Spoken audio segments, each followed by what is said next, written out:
अस्सलाम वालेकुम और खुशामदीद। तो चलें हुमायूं महबूब साहब की पेशन गोइयों की रोशनी में देखते हैं कि आने वाला हफ्ता यानी 8 से 14 दिसंबर कैसा रहने वाला है और सितारे हमें क्या इशारे दे रहे हैं। शुरुआत ही एक बहुत गहरी दुआ से की गई है। ये दुआ मौजूदा आलमी हालात की अक्कासी करती है और हफ्ते के लिए एक संजीदा माहौल कायम करती है।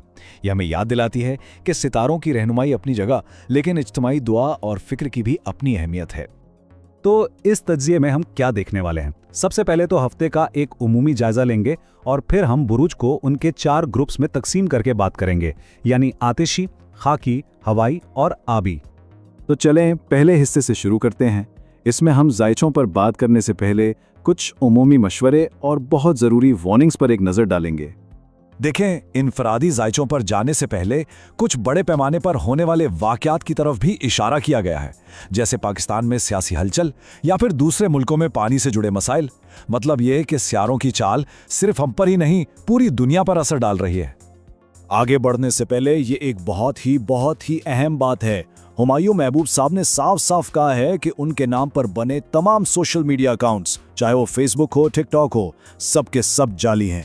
उनसे राब्ते का सिर्फ एक ही असली तरीका है जो स्क्रीन पर आप देख रहे हैं। तो किसी भी धोखे से बचने के लिए सिर्फ इन्हीं नंबर्स और औकात पर भरोसा कीजिएगा।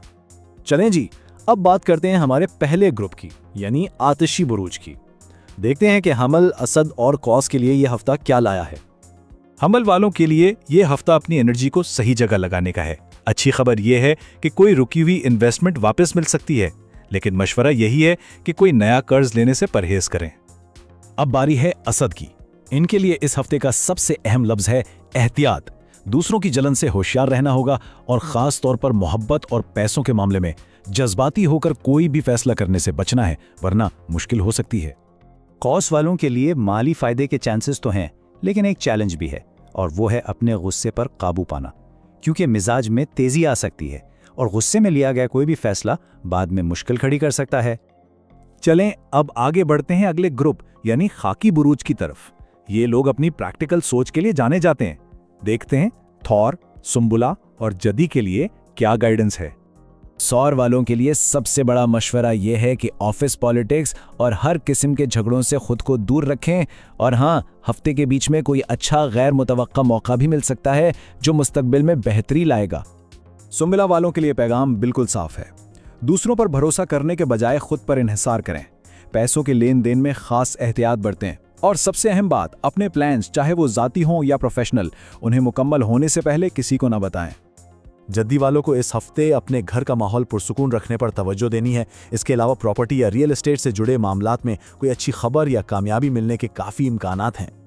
अच्छा, सेहत के मामले में कुछ वार्निंग्स कई बुर्ज के लिए मुश्तरक हैं, तो हमने उन्हें यहाँ एक जगह जमा कर दिया है। आप देख सकते हैं कि किस बुर्ज को किन चीज़ों का ख्याल रखना है, जैसे ब्लड प्रेशर, एलर्जी या जोड़ों का दर्द वगैरह। अब बारी है हवाई बुर्ज की। ये वो ग्रुप है जिसकी तवज्जो अक्सर समाजी ताल्लुकात और सोच विचार पर रहती है। जोजा वालों के लिए हफ्ता काफ़ी सोशल रहने वाला है, लेकिन खर्चे भी बढ़ सकते हैं।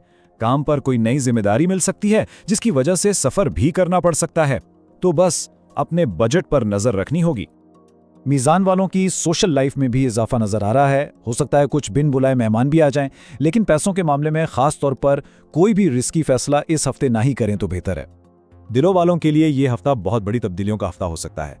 एक तरह से पुरानी चीजें खत्म होंगी और नई शुरुआत होंगी। ये तब्दीली नौकरी में हो सकती है, शादी की सूरत में हो सकती है, या अगर बाहर जाने की कोशिश कर रहे हैं तो उसमें भी कामयाबी मिल सकती है। और अब चलते हैं अपने आखिरी ग्रुप यानी आबी बुरूज की तरफ। ये वो लोग हैं जिनकी रहनुमाई उनके जज्बात और अंदर की आवाज करती है। सरतान वालों को इस हफ्ते बहुत मोहतात रहना होगा, खास तौर पर उन लोगों से जो मुनाफिकत करते हैं। ऐसे लोग पैसों के मामले में गलत फहमियां पैदा कर सकते हैं, तो किसी पर भी आंखें बंद करके भरोसा नहीं करना। अकरब वालों को इस हफ्ते थोड़ा लचकदार रवैया अपनाना होगा। ऐसी सूरत हाल जहां नतीजा वाज़ेह ना हो या कोई बड़ा रिस्क हो, उससे बचना ही बेहतर है। और इस बात पर भी नजर रखनी है कि कोई आपके काम में छुपकर रुकावट तो नहीं डाल रहा। और आखिर में हूत अफराद के लिए ये हफ्ता अच्छी खबरें, माली फायदे और नए ताल्लुकात ला सकता है, लेकिन उन सब अच्छी चीजों के साथ साथ अपनी और अपने घर वालों की सेहत का ख्याल रखना बहुत जरूरी है। तो मजमूई तौर पर अगर देखें तो इस हफ्ते का पैगाम यही है कि एहतियात, समझदारी और सब्र से काम लें।